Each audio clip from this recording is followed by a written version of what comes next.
2026년도를 살아가면서 제가 지난 주간에 이 시대가 어떤 시대일까요? 라고 여쭤보면서 이러저런 얘기를 했던 것 같습니다. 그때 나눴던 서두의 이야기가 앞으로 우리의 시대는 급변하는 시대여서 이제 인공지능이 우리를 대체하고 우리 일자리를 뺏거니와 기후 위기가 있어서 점점점 이 환경은 어려워지고 있고 우리의 삶은 힘들어질 거다라는 것들을 얘기했던 것이 생각이 납니다. 특별히 젊은 세대들의 삶이 더욱더 힘들어질 때를 나눴던 것 같습니다. 자, 근데 일주일도 안 돼가지고 딱 일주일 만이네요. 지금 세상은 더 혼란스러운 것 같아요. 어디인지도 잘 모를 저 멀찍이는 이란에서의 전쟁이 이제 점점점 우리 삶에 직접적인 영향을 끼치기 시작했잖아요. 기름값이 막 오르고 있습니다. 서울에 2,000원이 넘었네 이런 얘기도 있습니다. 결국 이 기름값이 오르고 유통이 잘 안 되면서 그와 관련된 업종들이라든가 산업은 타격을 받을 것이고, 그렇게 되다 보면 우리의 삶의 실물 경제는 더욱 힘들어질 것이 불보듯 뻔한 이야기입니다.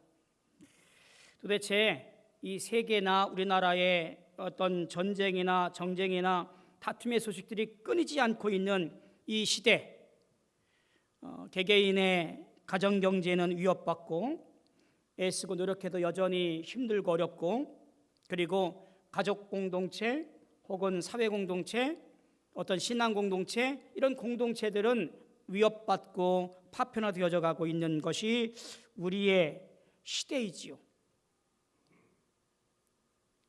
그런 속에 살아가시는 여러분을 하나님께서 함께 하시기를 축복합니다.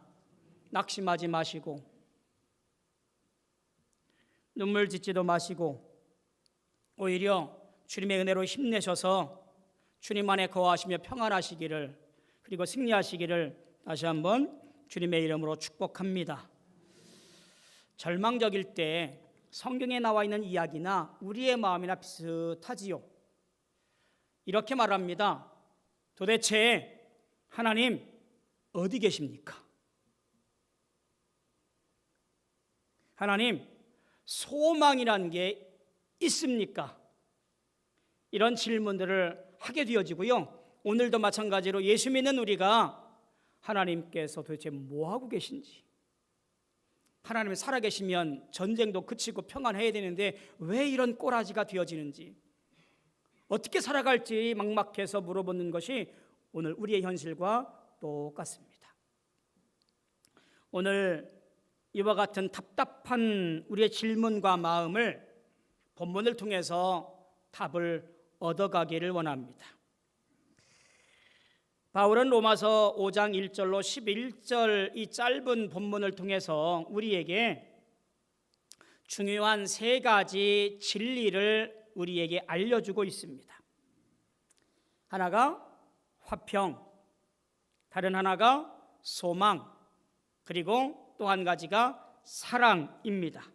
우리는 이 세 가지 기둥 위에 우리의 믿음을 다시 세워서 영광에 이르는 축복을 함께 누리시기를 소망합니다. 자, 첫 번째, 바울이 말하는 첫 번째 기둥, 화평에 대한 이야기입니다.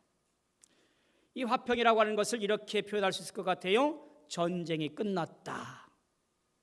무슨 말씀이에요? 지금도 전쟁 중인데. 여러분, 그 전쟁이 아니고요, 다른 전쟁을 말하는 겁니다. 1절을 이렇게 시작하지요. 그러므로 우리가 믿음으로 의롭다 하심을 받았으니 우리 주 예수 그리스도로 말미암아 하나님과 화평을 누리자. 1절에 그러므로라고 시작되어지는 것은요, 전반부에 이어졌던 내용들에 대한 결론이 이렇다라고 설명되어지는 부분이에요. 그러니까 로마서 1장부터 4장까지의 이야기가 로마서 5장 1절에서 이렇게 결론이 내려진다라고 부연하는 내용들인 겁니다. 1장부터 4장까지의 방대한 논쟁이 무엇입니까? 죄인인 인간이 오직 믿음으로 말미암아 의롭다 함을 얻는 것, 바로 그것을 말하는 거예요. 그 위에 그러므로 라는 것으로 결론을 선언하게 되어지는 것이 오늘 5장 1절 이하에 나와 있는 말씀들이에요. 여기서 중요한 것이 있지요. 화평을 누리자라고 그렇게 설명을 합니다. 화평이라는 것의 원어적인 의미를 찾아가면요, 화평은 만드는 것이 아니라 이미 만들어진 것을 누리는 것이라는 뜻이 원어의 뜻에 더 합당합니다. 그러니까 화평이라고 하는 것은 내가 화평을 만들고 내가 화평을 조성하고 내가 화평을 꾸미는 것이 아니에요. 하나님께서 만드신 화평을 내가 들어가 누리는 것, 그게 화평을 누리는 삶이라 그런 겁니다. 하나님은 이 화평을 심리적 평안을 위하여 행하시는 것이 아니라 마치 법정 용어처럼 하나님과 우리 사이에 있던 적대 관계가 종식되었다라는 선언, 이것이 하나님 말씀하시는 화평이라는 단어예요. 10절에 보면 이를 뒷받침할 만한 내용이 있습니다. 그것이 무엇냐면 우리가 원수 되어졌을 때에 라는 말이에요. 우리가 하나님과 원수였다는 말입니다. 그런데 그 원수였던 우리가 예수 그리스도가 죽으심으로 말미암아 그 원수 관계가 회복되어지고 화목하게 되었다는 이야기입니다.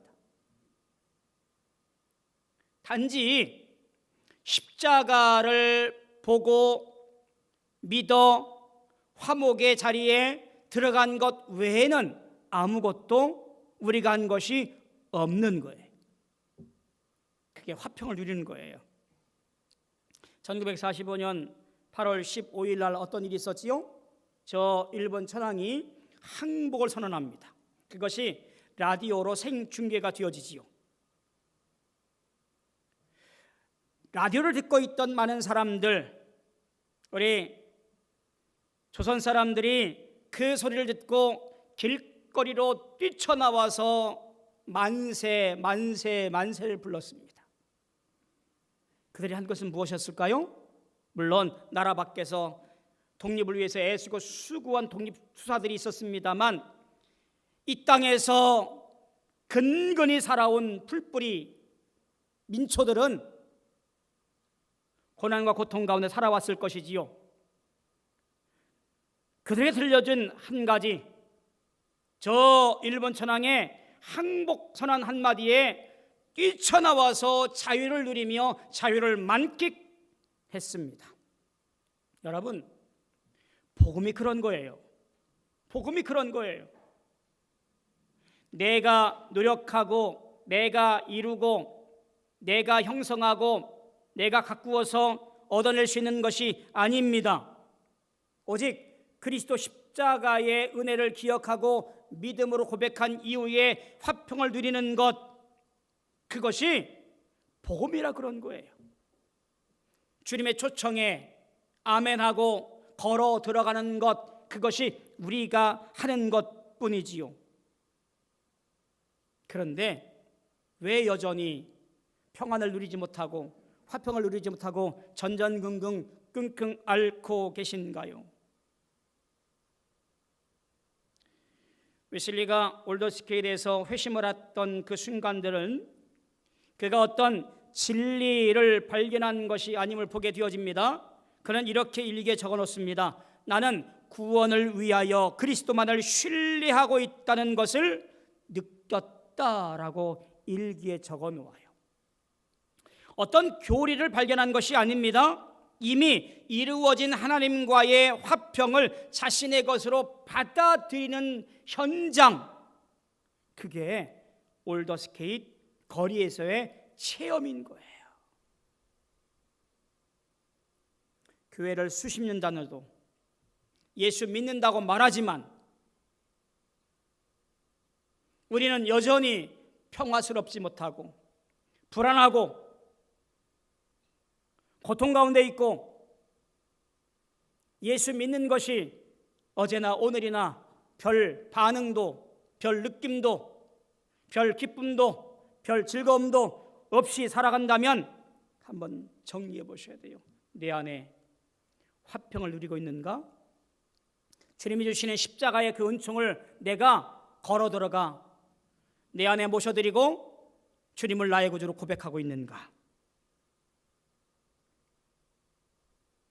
하나님 말아오면서 두려움이 있습니까? 여전히 죄책감이 있습니까? 그 모든 것들은 이미 십자가에서 정리되고 처리되어져 버렸어요. 화평이 선포되었다 그런 말이에요. 우리가 할 일은 그 화평 안으로 들어가 주님과 함께 누리는 것 외에는 아무것도 없습니다. 둘째, 바울은 소망이라는 기둥을 세워놓습니다. 그 소망을 이렇게 다른 말로 할 수 있을 것 같아요. 고난이 우리를 만듭니다 라고 말입니다. 3절과 4절에 보니까 다만 이뿐 아니라 우리가 환난 중에도 즐거워하나니 이는 환난은 인내를, 인내는 연단을, 연단은 소망을 이루는 줄 알미라. 오늘 본문을 가만히 볼 때 가장 도발적인 말씀을 꼽자면 바로 3절과 4절 말씀이라고 보여집니다. 바울은 이렇게 말합니다. 환난 중에도 즐거워한다. 달리 말하면 매를 맞으면서도 웃는다 라고 말하는 거겠지요. 어떤 생각이 드세요?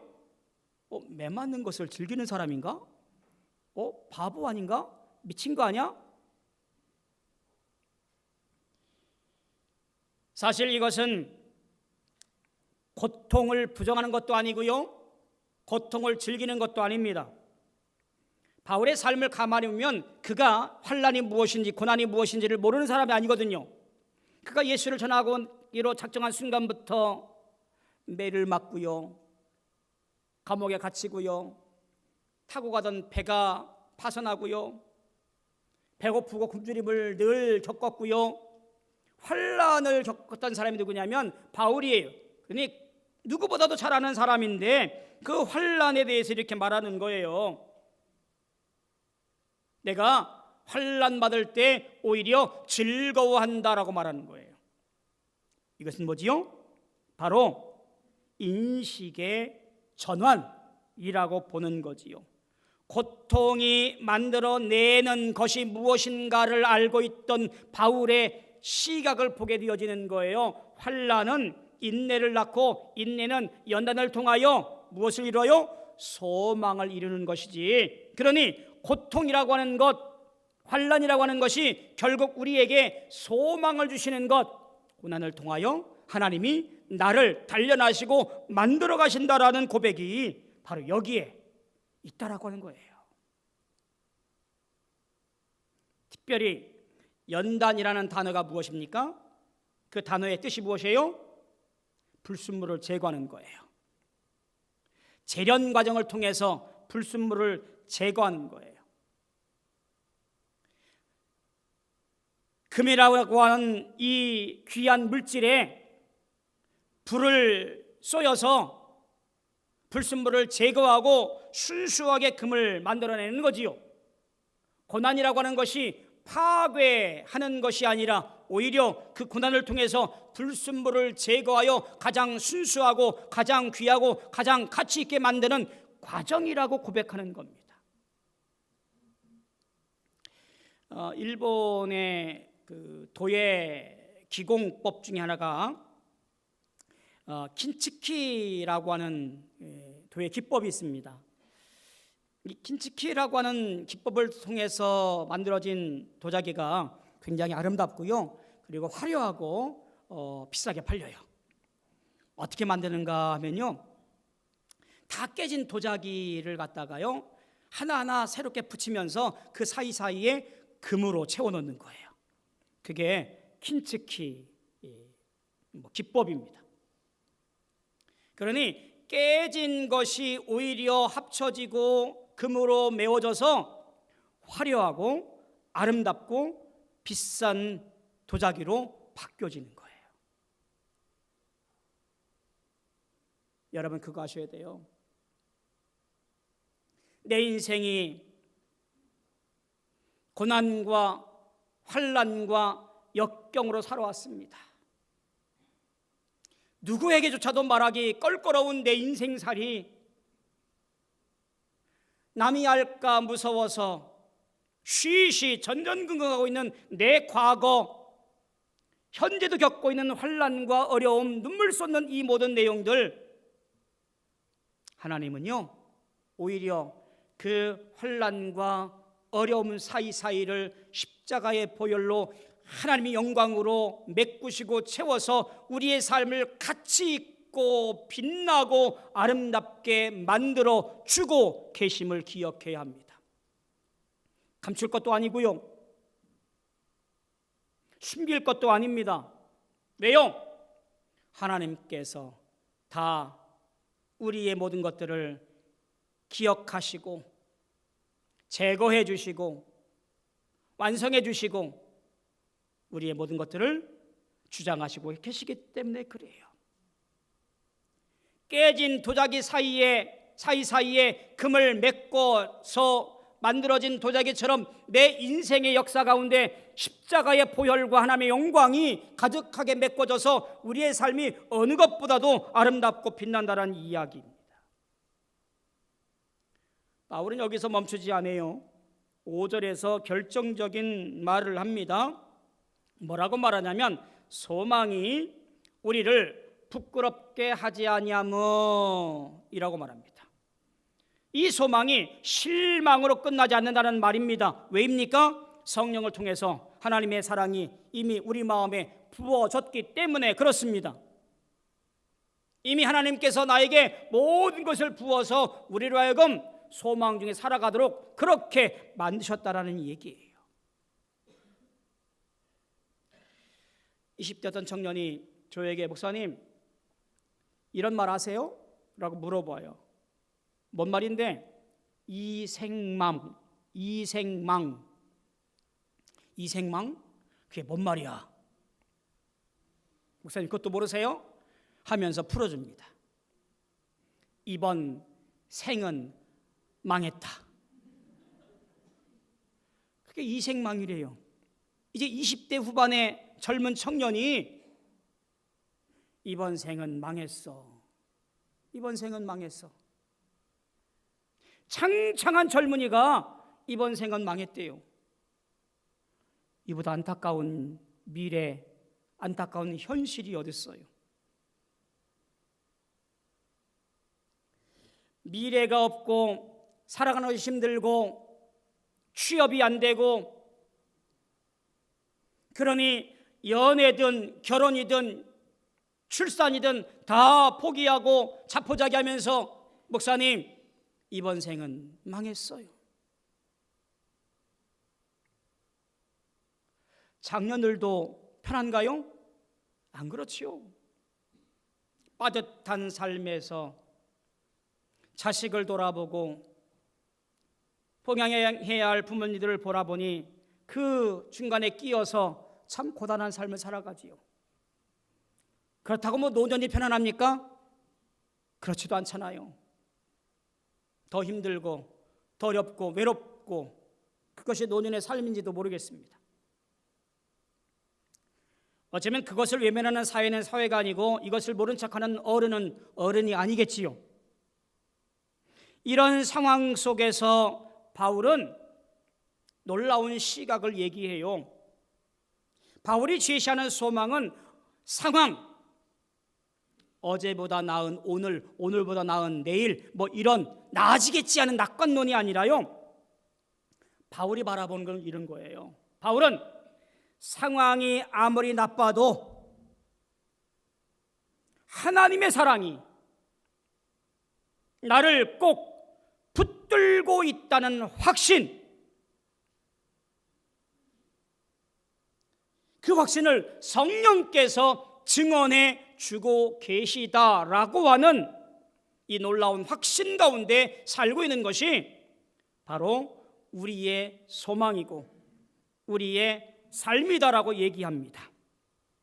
신앙생활에서 하나 핵심을 꼽으라고 한다면 바로 확신이에요. 이 확신이 바로 소망의 근거이기 때문에 그렇습니다. 여러분들은 하나님께서 나를 붙잡고 계시고 나를 이끌고 계시고 나를 책임져 주신다라고 하는 확신 가운데 살고 계십니까? 성령의 은혜로 말미암아 이 모든 것들이 증언되어지는 음성을 듣고 계시냐? 그런 말이에요. 그러하기를 주님의 이름으로 소망하고 축복합니다. 이번 생은 망하지 않았어요. 우리의 장년은 피곤치 않습니다. 우리의 노년은 외롭지 않아요. 왜요? 하나님이 우리의 소망이 되시고 우리의 인생을 책임져 주시기 때문에 그렇습니다. 비록 고난의 때를 걷고 있지만 그 고난이 우리를 주의 뜻 가운데 만들어 가실 줄로 믿습니다. 세 번째 기둥이 뭐였지요? 사랑이었잖아요. 이 사랑을 다른 말로 뭐라고 할까요? 이미 확증되었다라고 말할 수 있을 것 같아요. 이미 증명되었다라고 말할 수 있을 것 같아요. 8절 보니까 이렇게 말합니다. 우리가 아직 죄인 되었을 때에 그리스도께서 우리를 위하여 죽으심으로 하나님께서 우리에 대한 자기 사랑을 확증하셨느니라. 오늘 본문의 심장부에 도달했습니다. 무슨 얘기예요? 8절은 성경 전체에서 가장 위대한 선언 중에 하나라고 볼 수 있습니다. 앞서 바울은 이렇게 말합니다. 의인을 위해 죽는 것도 어렵고 선인을 위해 죽는 것도 드물다라고 말합니다. 왜요? 인간의 일이기 때문에 그래요. 인간의 한계예요. 인간의 모습은 참 이기적이어서 사랑스러운 것을 사랑하고요. 그리고 자격 있는 사람을 위해서 희생합니다. 내게 이득이 되느냐, 손해가 되느냐, 눈치가 굉장히 빠른 것이 우리 인간의 모습이에요. 그런데 하나님의 사랑은 우리 인간의 것과 분명히 다릅니다.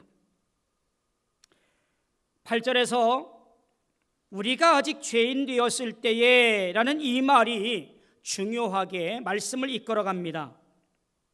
우리가 뭔가 조금 나아졌을 때, 우리가 회개했을 때, 혹은 우리가 교회에 나왔을 때, 혹은 착한 일을 했을 때, 그때가 아니라 우리가 아직 죄인이었을 때,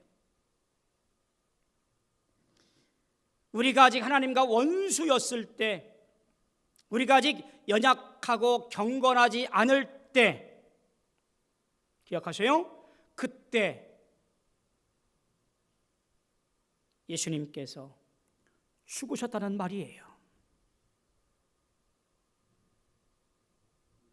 내가 무엇인가 준비를 하고 완성되었을 때 예수님께서 나를 위해 죽으신 것이 아니라 내가 부족하고 한참이나 저 멀리 있고 주님을 외면하고 살 때, 그때 이미 하나님은 십자가를 통하여 예수를 보혈의 피로 흘리도록 대속제물이 되어지도록 내어 놓으셨다라는 얘기예요. 누구를 위해서? 나를 위해서, 여러분들을 위해서 말이에요. 그리고는 8절 하반절에 마지막에 이렇게 말합니다. 확증하셨느니라. 우리가 아직 죄인 되었을 때에 거기에 사랑을 확증하셨느니라 라고 말합니다. 주목할 필요가 있어요. 증명하다 혹은 입증하다라는 뜻이지요. 하나님의 사랑은 어떤 감정적인 것이 아니라 그런 거예요. 사실이라 라는 것을 강조하는 단어가 바로 이 확증이라는 단어입니다. 역사적으로 입증된 사실이라고 다시 한번 꼭 집어서 얘기를 하는 거예요. 저 갈보리 언덕 위의 십자가, 그것이 하나님 사랑의 법정 증거라고 꼭 집어서 얘기하는 거예요. 법정에서 어떤 증거가 사실로 인정받으려면 증거가 있어야 되지요. 나는 당신을 사랑합니다. 이만큼 추상적인 게 어디 있어요. 사랑이 증명돼야 되는데 2024년 한 뉴스를 보았는데요. 불이 났어요. 한 아버지가 자기 몸을 던져서 두 아이를 살려낸 이야기예요. 아버지는 그 화재로 인해서 몸에 중화상을 입었습니다. 아버지가 뭔 말이 필요할까요? 아빠 나 사랑해? 라고 말하면 아버지는 아무 말 없이 등짝에 나 있는 화상을 덜추어 보이면 더 할 나위가 없는 거지요. 바로 이게 증거예요. 하나님 나 사랑해요? 왜 이렇게 나 내버려 두세요? 이렇게 눈물 나고 힘들고 고단하고 어려운데 도대체 어디 계신 거예요? 나 사랑하긴 하신 거예요? 이렇게 우리가 투정 부릴 때 하나님은 조용히 십자가를 가리키고 계신 거예요. 왜요? 십자가가 하나님 사랑의 증거, 증표이기 때문에 그렇습니다. 내가 너희를 사랑한다라고 말하지 않았지만 십자가를 통해서 우리의 모든 죄를 씻어내시고 너희를 위해 내 모든 것을 죽였다라는 것으로 드러내 보이시는 증거이기 때문에 우리에게 사랑을 확증하신 거예요. 9절과 10절을 보니까 이 논리를 더 밀고 나갑니다. 9절과 10절에 보면 더욱이라는 말이 두 번이나 반복되어집니다. 바울이 말하고 있는 논리는 이런 겁니다. 하나님이 우리와 원수되었을 때 아들이 죽음을 통해서 우리를 화목하게 하셨다면 이 화목한 관계에 있는 우리를 지금 어떻게 버리시겠느냐? 더욱 우리를 구원하실 것이고 더욱 우리를 지켜주실 것이고 더욱 우리와 함께 하실 것이고 더욱 우리를 영광으로 이끌어 주실 것이다 라고 하는 말이에요. 여러분 이 말을 무슨 말로 대신할까요? 우리는 그저 은혜라는 것밖에 말할 것이 없어요. 하나님의 은혜라고 하는 것이 우리가 하나님을 알기도 전에 찾기도 전에 나를 찾아오시고 나를 아시는 것, 그것이 바로 은혜라고 하는 거잖아요.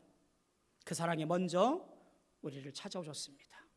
우리는 증명된 사랑을 기억하고 믿음의 길을 걸어가는 사순절, 그것이 되어져야 될 줄로 믿습니다. 어느 누가 그러더라고요. 사순절은 메마른 광야의 길입니다 라고 말입니다. 맞는 것 같아요. 그런데 아셔야 돼요. 그 메마른 광야길이지만 하나님은 그곳에도 역사하신다라는 사실이에요.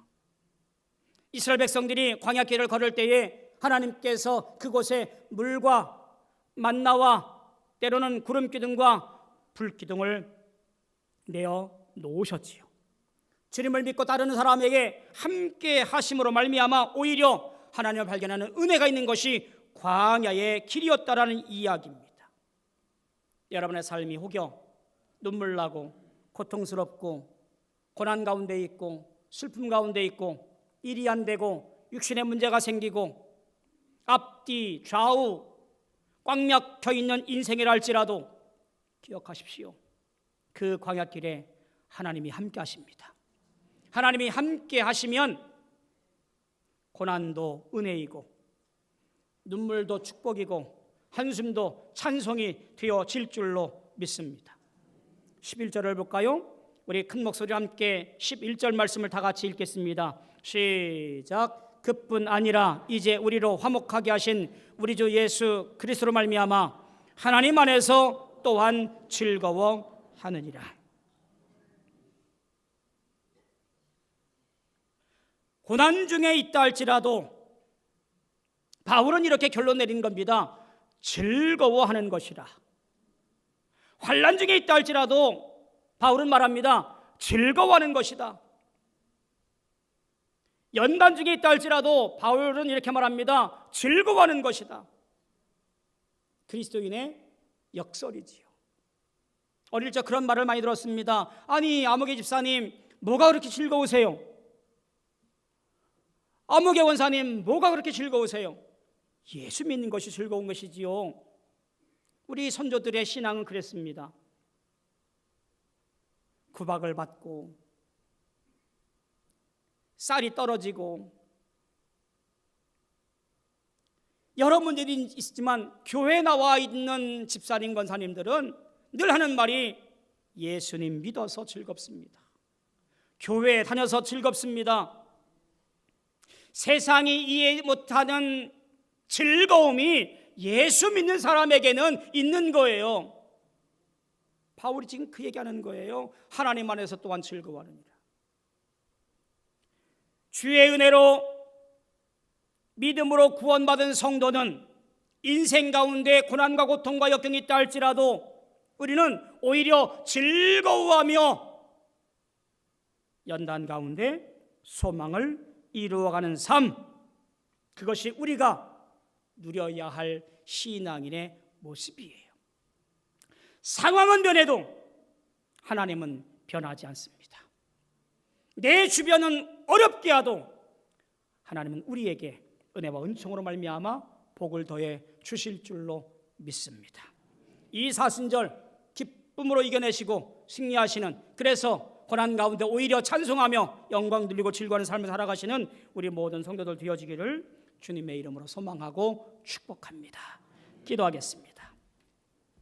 고마우신 아버지 하나님, 은혜를 감사합니다. 소망 중에 승리하는 우리 모든 성도 되어지게 도와주시옵소서. 사랑하며 주님 앞 동행할 수 있게 도와주시옵소서. 역사할 줄 믿습니다. 예수님의 이름으로 간절히 기도하옵나이다. 아멘.